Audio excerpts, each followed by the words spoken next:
Good morning, good evening, and good afternoon to wherever you are in the world, and welcome to today's conversation.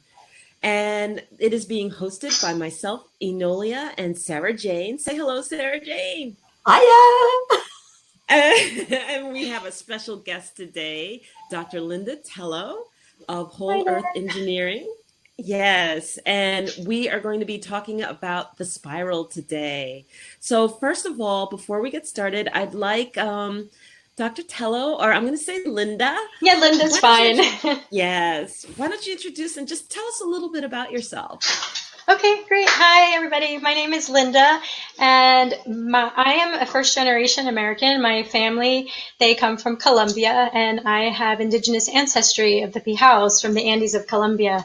So that's been really important, and I think that connection to the indigenous people of Colombia is something I've always sort of seen them in my heart since I was a child, and that's what's kind of kept coming up in me. So you can say it's been spiraling, doing these spirals in me, like going down, coming up, having me be more aware of my ancestry. I have my background, my doctorate's in civil, environmental, and sustainable engineering, and I'm also an initiate into the Caro tradition of the Andes. So it's a little bit in Beautiful. brief. Thank you. Beautiful. And I wore my spiral today. Yay! Ah! All right. Lots to talk about, lots to talk about. So I'm going to start with you, Linda, and I'm just going to Okay. ask you, how did the spiral enter your life? Okay. When did it first become noticeable? Um, I think the first time it came into my life, so I was new on the shamanic path, and I went to this conference. The Society of Shamanic Practitioners had a conference out in New Mexico, and they took us out to the Bandelier National Monument. And granted, they were like, "We're going to build a medicine wheel," and I had no idea. I think I'd like seen a picture, like the ones in Wyoming and stuff like that, but I was like, "We're going to build that thing. It's so big." We ended up building one. It was really nice because I was just kind of just, okay, I'll put a stone here, put a stone there. I really had no idea what I was doing.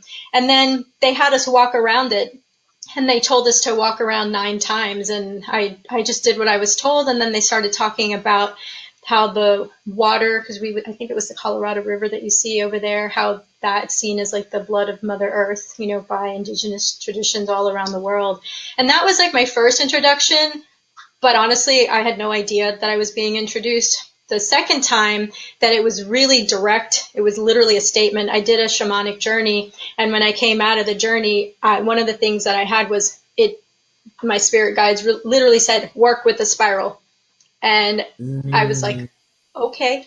I really had no idea. I was like, okay. Literally, I had no idea what that meant, but I didn't say no. And I said, okay, after I was, that confusion got out of the way, I said, show me the way. And I think after that, there have been small and major things of the spiral. So that was my first introduction. That's beautiful. And Sarah Jane, would you like to share? First of all, I will say Timothy Elston says hello because he's obviously watching. Hey, Tim. Hello. I suppose I've never really thought about the spiral till now, but when you were sort of talking, I was thinking, now, isn't there something to do with other religions and that is like a path that is laid out? And isn't that in some form of a spiral? Because I think a friend of mine has written actually a story about this spiral, this path, this journey that you can go on, but it's just by walking it. And I think I remember seeing it on a program. Was it Touched by an Angel or something like that? And somebody was doing it. And so it comes in not just one culture, but Mm-hmm. all cultures in their Mm-hmm. own different ways. And okay, you were talking about your spiral necklace, Eolia, and I was saying, well, I'm wearing my Mayan singing ball. And you said, it's a sphere. It's all part and parcel. Part. I've worn this for Exactly. years. It's a very different colour to the when I bought it because of the amount of wear. And you think about your life, and sometimes things just seem to come around Mm-hmm. again.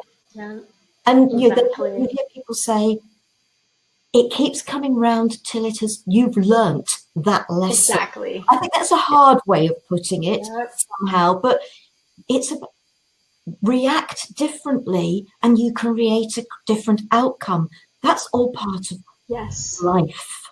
Yes. Yes. Exactly. Well, for me, I think that the spiral was really, it hit me right in my face with the golden mean. So I had my degree in mathematics, right, for my bachelor's.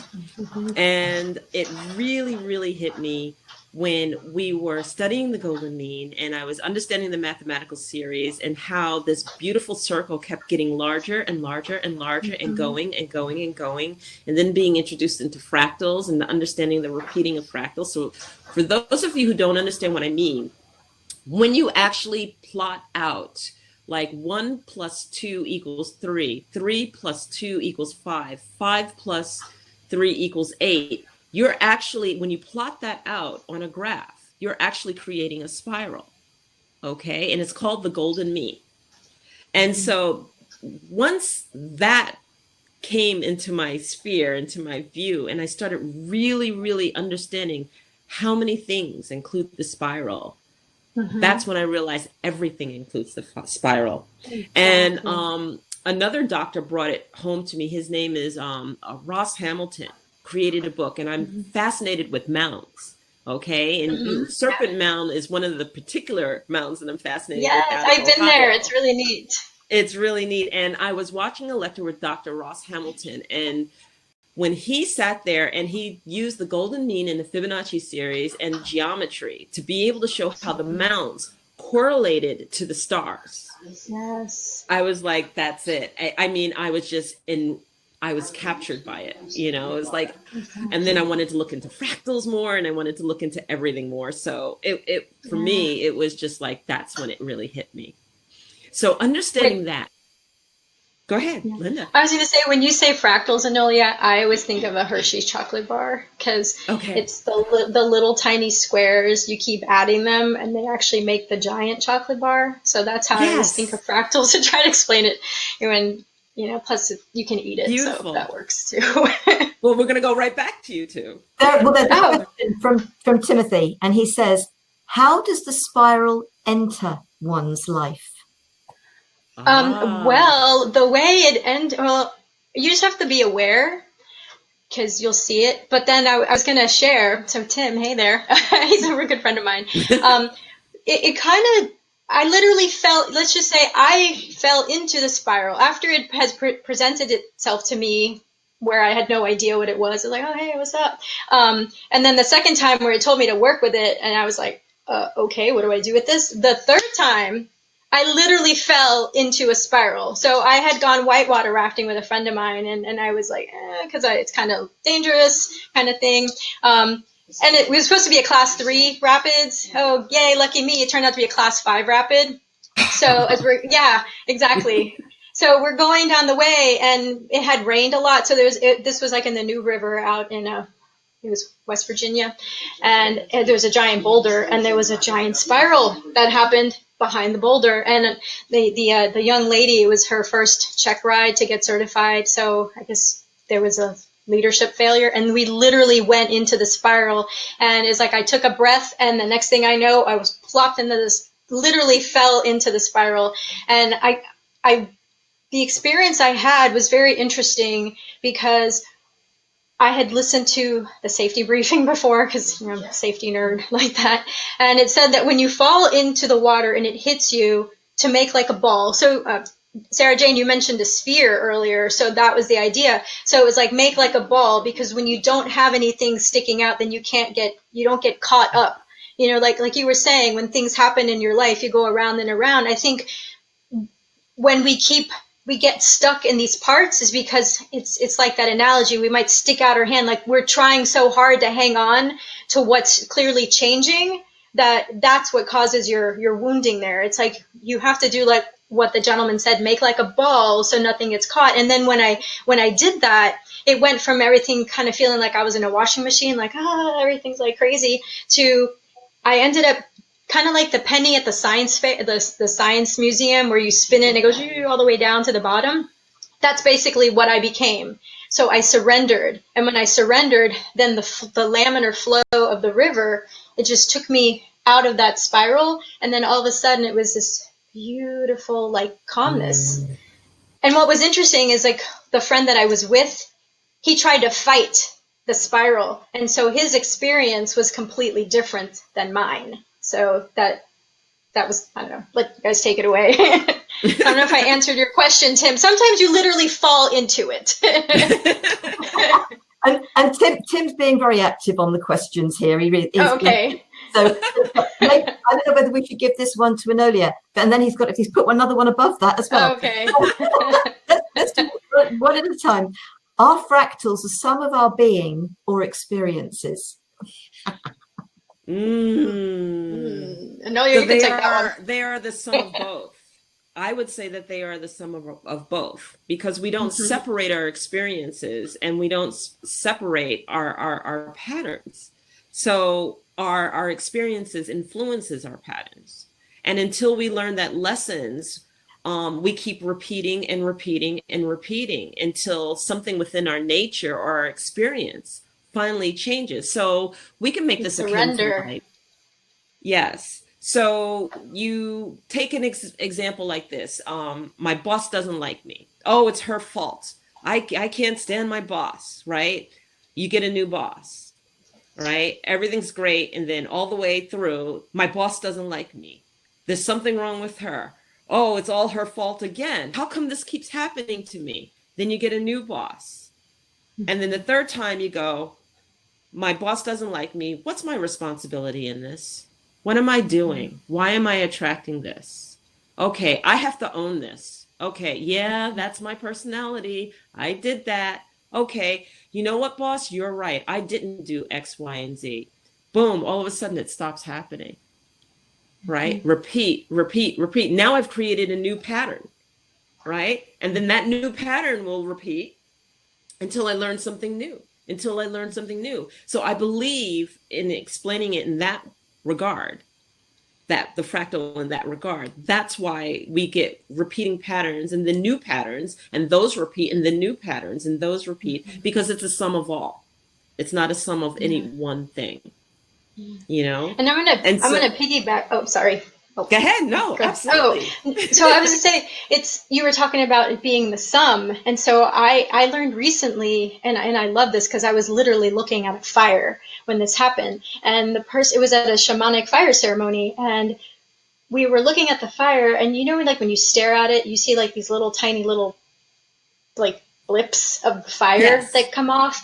That was how the person that I was with, they explained, we are that. Like God, like the divine, the creator, you know, however you want to do it, is the whole fire. And we are those little sparks that when they all come together, that's what's necessary to make the whole fire. So I think to Tim's question also, it's like we're like a fractal of that divine consciousness of the creative energy of the world, of the universe, of the all. So we are the fractal, and at the same time, as individuals, we are the all. And like what you were saying, Eolia, our experiences, that's what the divine, I believe, wants. It wants all these experiences, because since we are all part of the divine, when we learn more about ourselves, because the universe, it didn't just grow and it stops. And we got all these NASA people studying that it's still expanding. So it means the universe is still growing. So as we grow individually, the universe also learns more about itself. You know, God, you know, the creative force learns more about itself. So we're both, like you were saying. Yeah. And I'd like to chip in here, because it's also about self-fulfilling prophecies. So I have 2 marriages behind me, but I always expected relationships to fall apart, because I never expected people to love me, full stop. So you get married, but in somewhere in the back of you, there is that feeling this can't last. And eventually, so it's like eventually my boss will just cotton on to the fact that I'm not a nice piece of work or whatever. It's creating a self-fulfilling prophecy. Relationship can't last. Job can't last. We create it. I know. I get it. I created it. I understand that now. And so Tim's book is so it is about being inquisitive and open to different perspectives. It's not just about that. It's just being aware, not just perspectives. It's just being open. And you were talking about 3 times. If something comes at you 3 times, it is trying to get your attention. So these days, something comes at me twice. It's just like, okay, what am I meant to be paying attention to? But it is the openness. And so, yeah, and so, yes, for me, a lot of things can happen in our lives as self-fulfilling prophecies. We expect that to happen and we make it happen.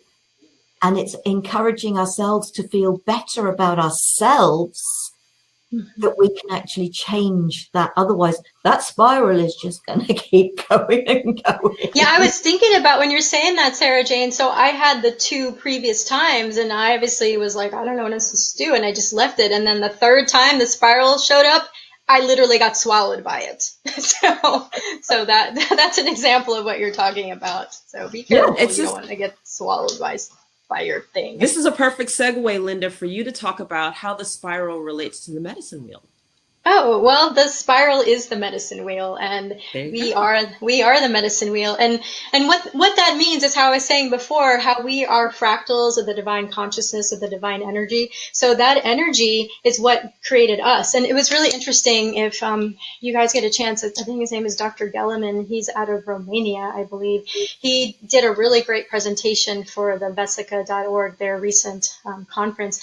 And he showed how when the ovum is fertilized, how it's the spiralar energy that starts creating all the different divisions of the cells. And then even when the baby is forming in the womb, the fetus is forming in the womb, you have all these spiralar energies, and it's so beautiful. So yeah, the spirals everywhere. And so I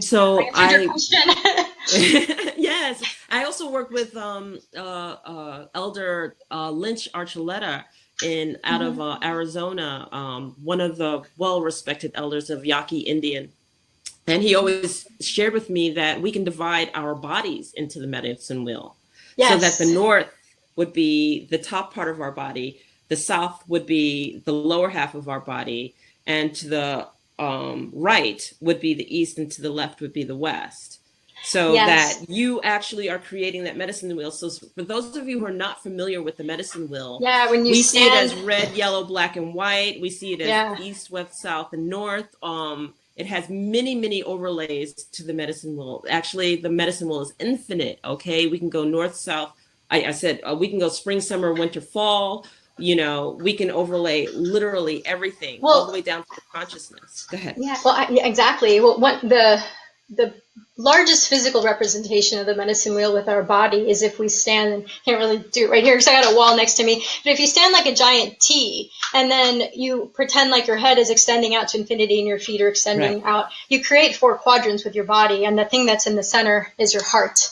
And so that's really beautiful there. So that's a large example of the embodiment of the medicine wheel. And one of the things actually when I was doing my dissertation that I learned is that east to west is the path of balance. And what's amazing is that what do you have on the east-west side of your body? You have your ears, that helps you balance. But I also learned that without having your peripheral vision, you couldn't balance either. So it's really interesting how we represent that path of balance on our east-west sides.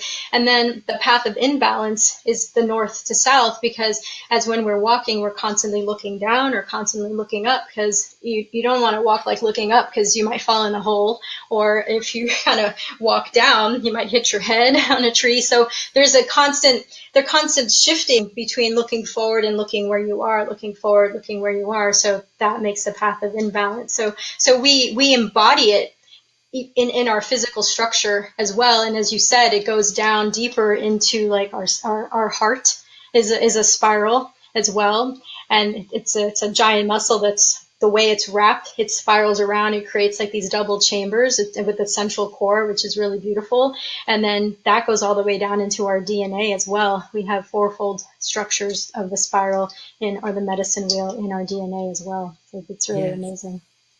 Yes. So Sara Jane, this might be a good time to take that third question if you want to look at it, or. Right. Okay. That was this. So it's about being inquisitive, but actually he added after that. So as opposed to reaching zero, whoops, now he's added something else. Slow down, Tim. Okay. There was so as opposed to reaching zero with fractals, we are growing with the fractals. But then now he's just added.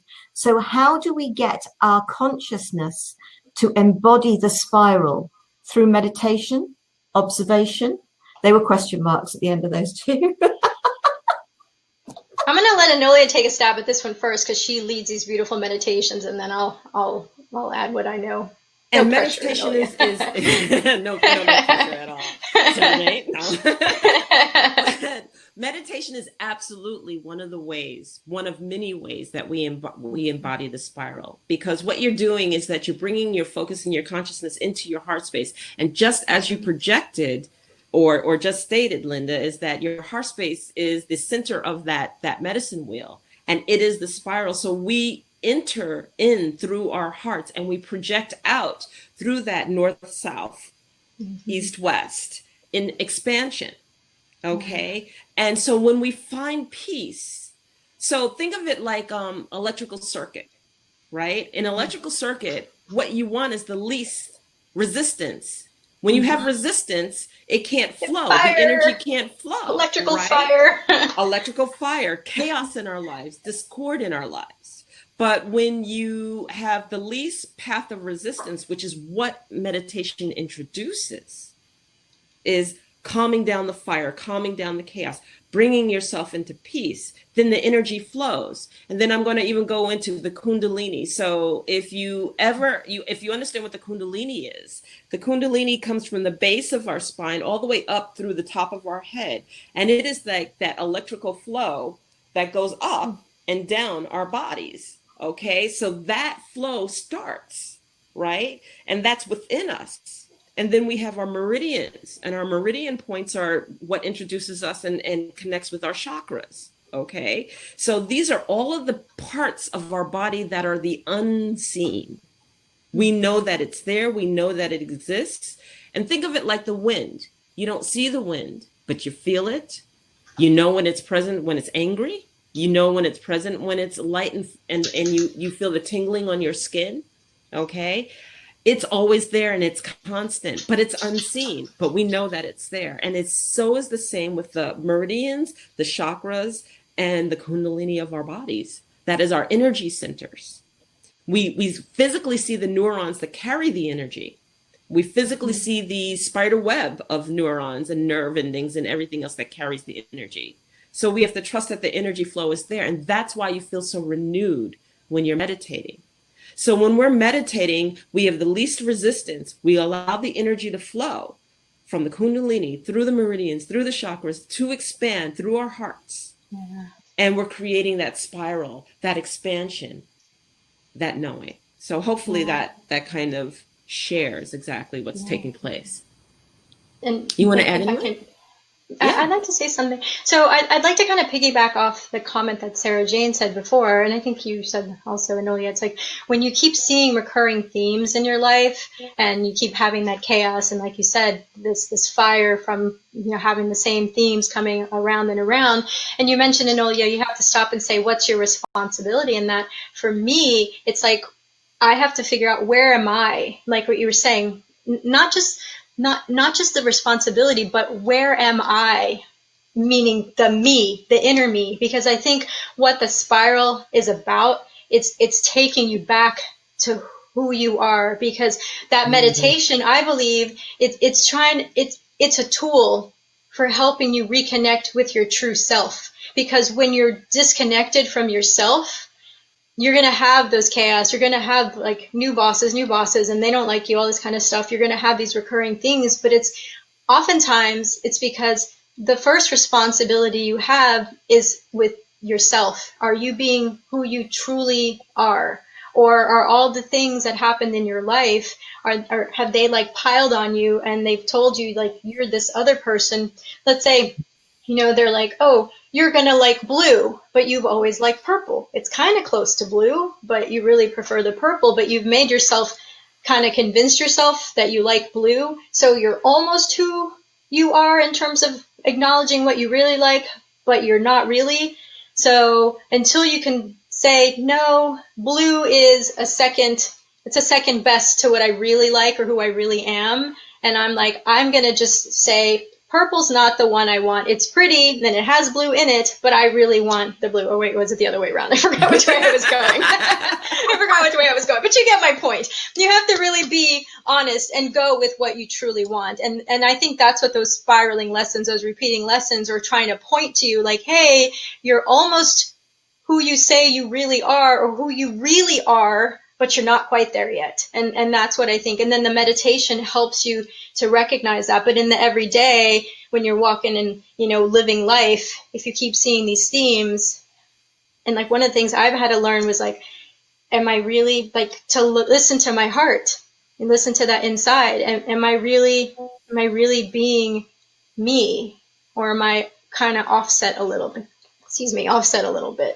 And then the lesson there has been what do I need to do? And then the meditation helps me to like, okay, this is what be more aware of where I'm kind of off by a little bit and then come back.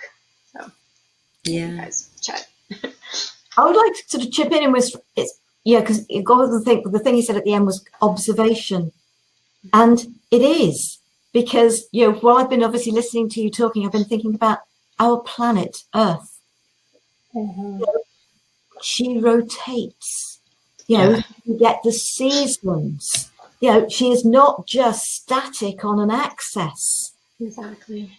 And and so we're northern hemisphere. We're coming into we're into autumn. Then we'll go into winter, and obviously the days are getting shorter. Then they will slowly get longer again. The stars in the sky. At the moment, in the early hours of the morning, I'm seeing Orion's reappearing in the northern hemisphere. I love the cycles of the moon. That everything is rotating. Yes. But go back into nature, and you think about ivy, excuse me, or vines that creep, and especially if they like to wind themselves round something else. It's all creating that spiral. That spiral, and it was just like, that spiral's everywhere. You talked about the chakras. That was already going through my head about the chakras because, they need to spin. Well, Sara Jane. Oh, I'm sorry. Go ahead.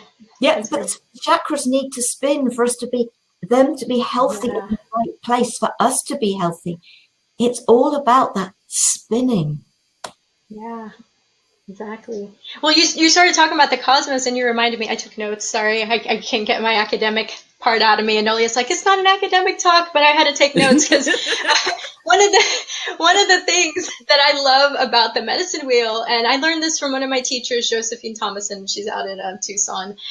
So I did a healing session with her. I went into her room, and then each of the directions, she had the stars and the archangels. And I was like, what? So I learned that in the ancients, like it was like, here I have it on my notes, the Persians and the Egyptians to the Zoroastrians. So it was like between 5000 BCE and 1500 BCE that they had what were called like royal stars, and they called them the guardians. So the way that we got directions were based on these stars, because like what we were talking about, there's an infinite universe. And as you said, Sara Jane, we're spiraling around not only our galaxy, but then the galaxy is spiraling around this giant universe. So it's like, how do you find where you are? If everything is infinite in all directions, and even within where you're at is infinite, it's like, how do you locate yourself? And that's one of the beautiful things about the medicine wheel. It's actually a map for our inner world. And as Eolia was saying, it's like there's the south and the north. The south holds all our unconscious beliefs, things we don't even know that we know, or like it's like, and Tim, you would like this, the computer programming, those back end, I don't know, Nolia, help me out here, those back end programs that do Program all the servers, everything. Thank you. That do all the stuff what computers do that you don't even know that they're doing, kind of like The what's network. happening with this thank you, what's happening with this talk. You know, those are really important, that's down in the South, and that's considered like the water, you know, and all that, like the subconscious waters, like if you get into psychology. And then over to the West, that's the place of transformation, because that's where the sun sets. It goes from one day to the next day and things transform. And then the North is the knowledge. And someone once shared with me that you can think of that as like, as we get older, and no, I don't have any being sarcastic there, the grays that represent knowledge. So it's like the mountain peaks, that's the knowledge. And then you go to the east, and that's the sun. But just for people that are curious, I have my notes. So the star that marks the east is Aldebaran, and that means the follower, because it followed the Pleiades. And then that is in the constellation of Taurus with the vernal equinox. So Yes. it's starting to create directions. And oh my gosh, probably kill this name, but it's Fomalhaut. It was Arabic for mouth of the whale, and it's known as the southern fish, and that's Archangel Gabriel, and that's in the constellation of Pisces Austrinus. So again, we're using the stars, we're using the cosmos to orient ourselves. It creates a map. And what's really cool about this particular constellation star, the Fomalhaut, as you mentioned earlier, Eolia, this star has actually been known to connect with the Bighorn and Moose Mountain medicine wheels in Wyoming, and actually one in Canada, the Saskatchewan. Oh, sorry, Canadian. Saskatchewan. Thank you. It connects with that. It connects with that medicine wheel also. My grandmother. Thank you. And then Antares, that one is Greek. That is known. It's Greek meaning opponent to Mars, but they often call it the heart of the scorpion, and that's Archangel Uriel, which I think, and that's the autumnal equinox. And then the last one is Regulus, which is known as Prince or Little King, and it's known as Alpha Leo, and that's with Archangel Raphael, and he marks the summer solstice. So the ancients used the stars to create a map, and then the medicine wheel reflects that. So as like I was saying, we're spiraling because that's all that energy in the universe and emotions. And even within ourselves, like when we breathe, we have turbulent flow, and then it gets laminar flow, but all these, everything in within our body is spiraling. But the stars, part of the medicine wheel, it helped to give us direction so that we're not just, you know, kind of like in Gravity when, poor George Clooney gets lost out in space. That's how we would be without direction. So thank you, Spiral and Medicine Wheel, so that we can spiral but still have a direction. But the one beautiful thing that we noted, and you actually mentioned this earlier, Linda, about the spiral, is that when you come to the center, there's peace. Yes. And so if you think of the eye of the storm, you're in all of this turbulent chaos from the winds of the storm, but when you come into the eye of the storm, there's peace. So you have all of this going on in your body, but when you come to your heart, the center of the spiral, there's peace. So I think that is really, really the fundamental lesson learned in the spiral, is that you can go through all of your turbulent ways, you can fight it, you can resist it, you can go with the flow, you can surrender to it. But the key is to come to the center. Yeah. And once you get to the center, find your peace. Yeah. Find your peace. And maybe that's the purpose of life, is to find your peace. Yeah. You know? So one other thing I want to introduce in terms of a topic, and Linda, when I met you, this is what fascinated me the most about you, is you applied the medicine wheel to engineering. Yes. And I've never heard anyone apply the medicine wheel to how to do engineering. Yeah. So if you could just, you know. Yeah, sure. I'm just thinking, it was everything you said before.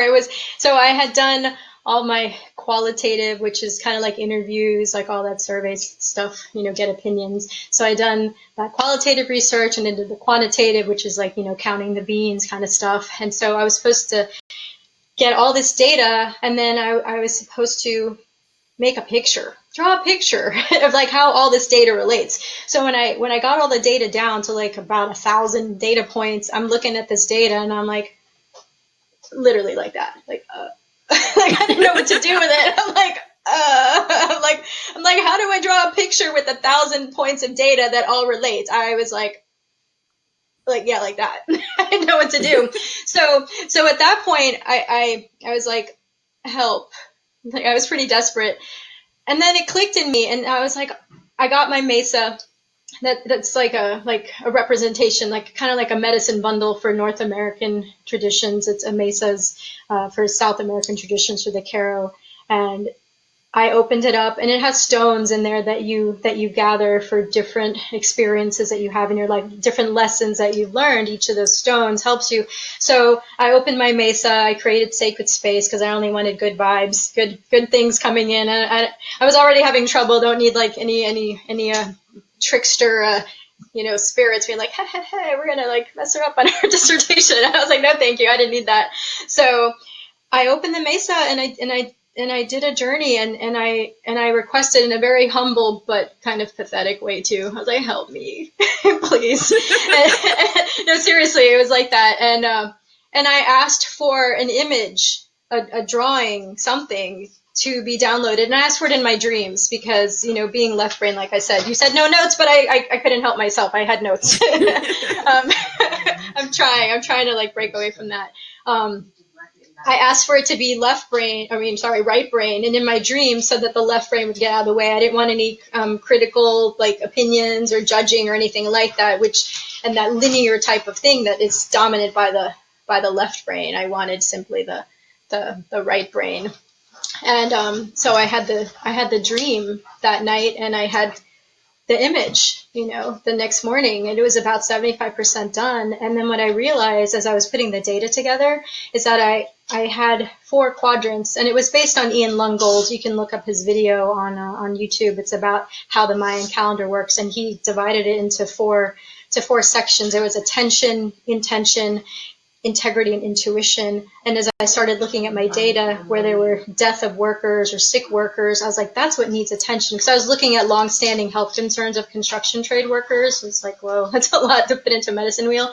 But it related to the path of balance and path of imbalance. So the things that were out of balance were on one path, and the things that were in balance were in another path. And then I was able to organize the data showing, and it created it was what I call like a construction universe. It was like a mandala, and that showed me that rather than look at things linearly like we do in the West, where you have gaps, and sometimes, I don't know, trying to get up a ladder, you might put your foot through the rung. This thing, it was more of a mandala, so it showed relationships between things. So if I affect, let's say, data point 3, it affects data point 25 also, because on the mandala, they were next to each other, whereas if they were in the Western linear space, they would be like 3 and 25. They're like far apart, so you wouldn't know the relationships. So it kind of was by, I don't want to say accident, because I purposely did the journey. And I think I was led there, honestly, because when I initially started, I wanted to study like sustainable structures, and I wanted to understand how did the ancients do sustainable structures so that we can bring that forward. So talk about spiral, bring from the past and bring it forward. But that's not what my professor asked me to do. And so he said, study longstanding health concerns of construction trade workers. And I'm like, well, how am I going to like do indigenous perspective on that? And then I ended up actually having something more beautiful, because it's a tool that you can apply to things, which is really, like I said, looking at where you have balance and imbalance, and you can apply it to your life. Where do you have balance in your life? Where do you have imbalance in your life? Where are you paying too much attention to one thing and not enough to another? And what's the suffering? So how is that taking you away from your center? So I got to see how the paths of the imbalance and balance, it relates to us as well. And we can sort of have our life, if you want, be like a mini data collection. Where am I doing too much, and where am I not doing enough? And I was actually thinking last night, I've been doing this for myself. When I look back, where I felt like, where did I feel the healthiest in my life, and what was I doing at that time? So I realized I was walking more, I was eating like healthier. If I was hungry, I'd make sure I had snacks in my bag, that kind of thing. So I started going back to when I felt strongest and healthiest, and like, what was I doing then that I'm not doing now? And then I'm bringing those things back into my life now. So I'm using those quadrants of the medicine wheel. You know, where am I living in integrity in my life, and where am I kind of, maybe I'm off a little for myself? You know, where am I using my intuition, or where am I, like, I'm hearing the little voice, but I'm like justifying it away because my left brain is like, no, kind of thing. So I'm being more observant of myself, and that's thanks to applying the medicine wheel to data that I didn't even think could be applied. So honestly, it was because I was desperate at first, because I had a deadline. I was like, oh my God. And I'm like, I need higher power. I need help. So that's how it ended up happening. But there had been the intention to integrate indigenous wisdom from the beginning. But what was so beautiful is that spirit had a different idea how it would manifest than what I was thinking. So that's kind of how it happened. It was desperation. Well, I chip in because when I work with people, it's very much a matter, and I work with sound energy, so it's, you know, and definitely, but it's just like helping people to reconnect with their inner child, with a hurt, traumatized aspect of themselves. And sometimes I say to people, okay, sort of, there may be something they would like to look at. And it's just like, well, sometimes what we need to do is trust that it's not something what's important to us and what is important to our higher self, our healing process and whatever can be two totally different things.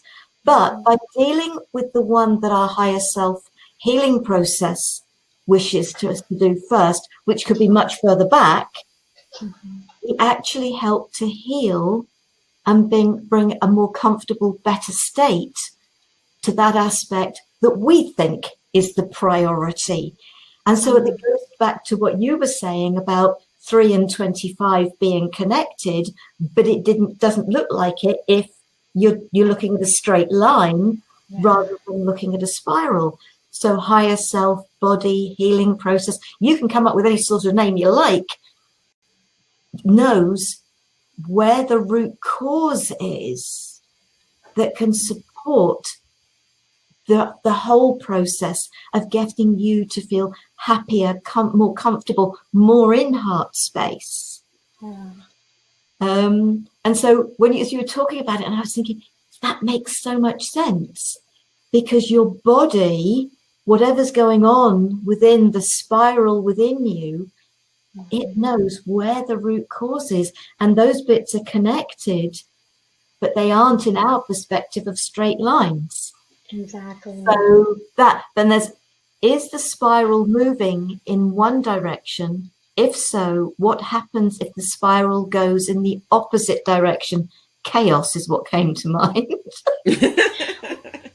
Well, you know, it's interesting. I learned somewhat recently, I guess within the last year or two, and I love this because it makes a lot of sense that if it goes clockwise, and I think this works in the northern hemisphere, because I think when you go south, like your toilet flushes the other way, so kind of you have to flip it. Same thing. So when it's going clockwise, it's going spirit to matter. So you're manifesting. And then when it goes counterclockwise, it's matter to spirit. And I relate that. I know I mentioned earlier when the first time that I did the medicine wheel, they had us walk around 9 times, and I didn't ever really understand what that was about. But through the Inca Chicana and the Inca worlds, because the Inca, they have 3 levels. They have the upper world, they have the middle world, and then they have the lower world. And so each of those is comprised, if you ever look at the Inca Chicana, it has got like those little steps, which is another example of the spiral or the medicine wheel. Each of those steps has spirit, like a spirit dimension, has a thought dimension, and then it has a material dimension. So when you're going spirit to matter, that's where you're asking for something to manifest. So your words, you were saying your thoughts, and where your intention, your spirit is, that's like, I like to look at it like water condensing on a glass. So as you see water, like, well, you don't really see water vapor unless it's foggy, but anyway, I'm getting the details. Stay out of the weeds. the water vapor is going, like even right now, there's water vapor in front of me, but I don't see it because it's moving really fast. But as the conditions change, then it becomes a little more solid. And then finally, like on a hot summer day in Arizona, you'll see the water condense on the glass. So that's coming from, you can think of it like spirit to the thought to the manifestation in the physical world. So yeah, it can reverse. And I don't think it's necessarily like good or bad. I think it's what your intention is. What do you want? What do you want from it? Because you may want to put something into the divine. Like when we do a despacho, you're putting things into the universe. You're changing the song that's playing in the quantum space so that when you ask for something, then it can manifest back. So there's always like this two-way communication.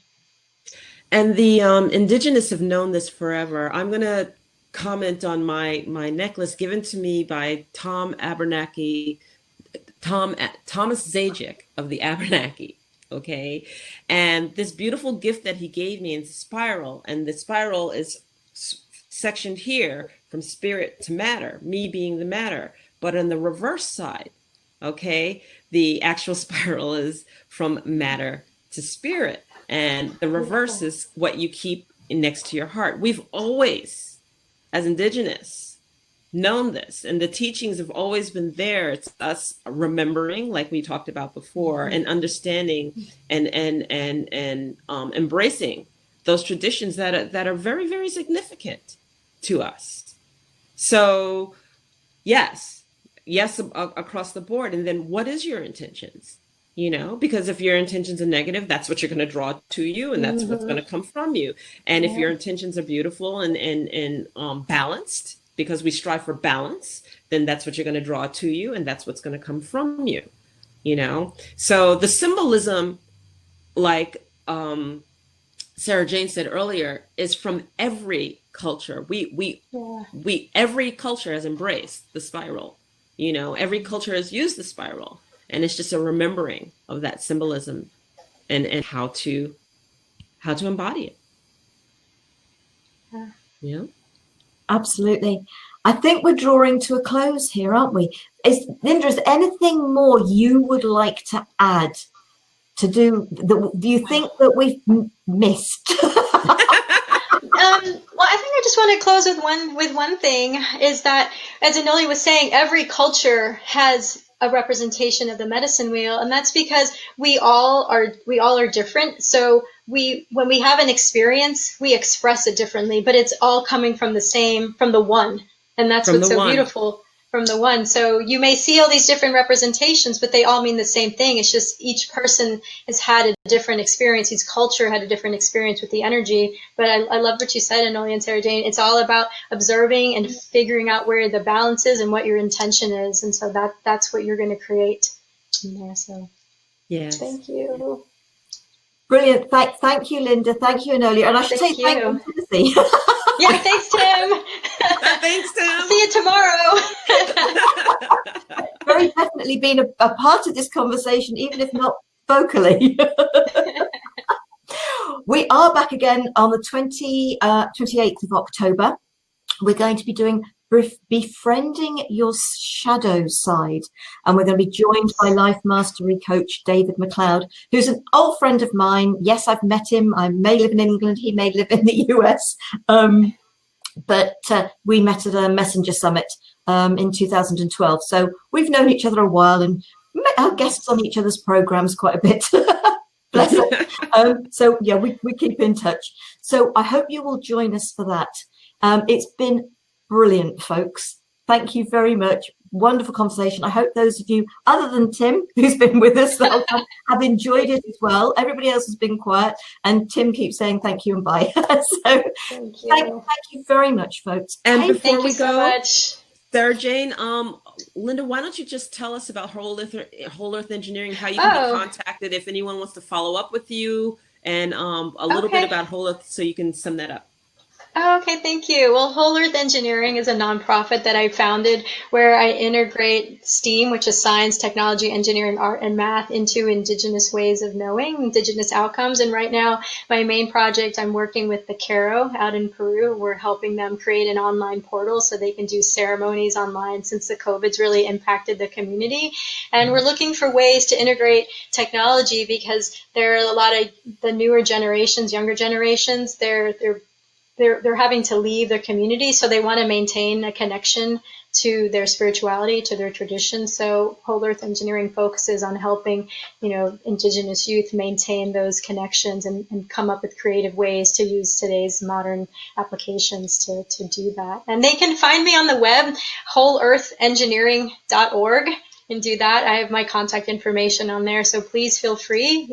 We're always accepting donations, and we're doing a project with Expressions of Humanity as well to generate money to get some laptops, because a lot of the young students there, at least the young Caro that are in the city that can access internet, because that would be a whole nother project. So if anyone's interested in helping us figure out how to get some access to the young community up in the mountains, because they're literally the second tallest peak in the world. So we have some logistical challenges with this, but that's what's exciting about it. We get to use our creativity, and it's collaborative through the community. We don't just come in and be like, well, you know better. No, we work with the community and find solutions that the community is like, yes, we want that. And then we work with them. So we take their lead.